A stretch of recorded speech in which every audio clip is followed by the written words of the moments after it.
Welcome to this episode.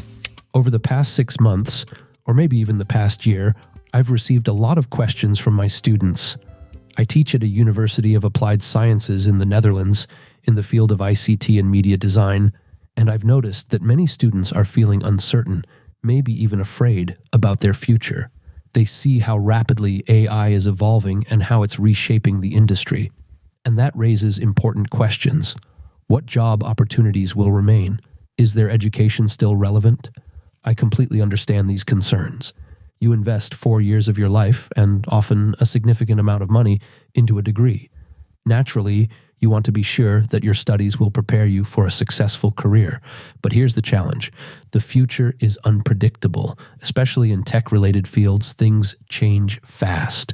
And if you graduate at, say, 22 or 23 years old, you'll be working for another 40 years. Predicting what the job market will look like in even 5 years, let alone 40, is nearly impossible. So, what's the best way to prepare for an uncertain future? The first thing I tell my students is to shift their mindset. Learning doesn't stop after graduation. In this field, you have to be willing to keep learning for the rest of your life. Technology will change, industries will evolve, and the only way to stay relevant is to adapt. For myself, I'm 57 years old, and looking back, I've always done this, even if I wasn't always consciously aware of it. One habit that has helped me immensely is staying informed.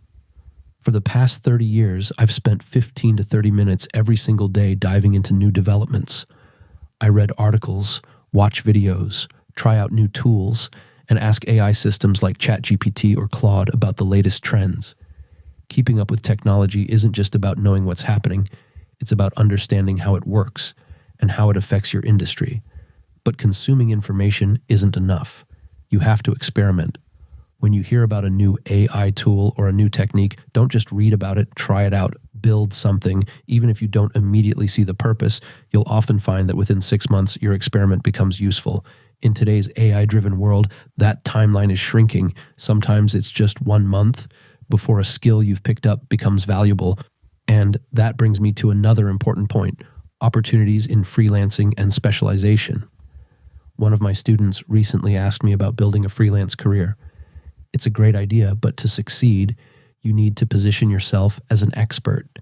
If you can specialize deeply in AI applications for multimedia, UI, UX, video, and audio, you're ahead of the game right now in 2025. That might change in a few years, but by then, you'll have already adapted. So here's my final thought. Don't be afraid to create. Work on projects during your studies, but also just out of curiosity. Curious people, the ones who explore, experiment, and build, will be the leaders of tomorrow's technological world. Now, go and make something.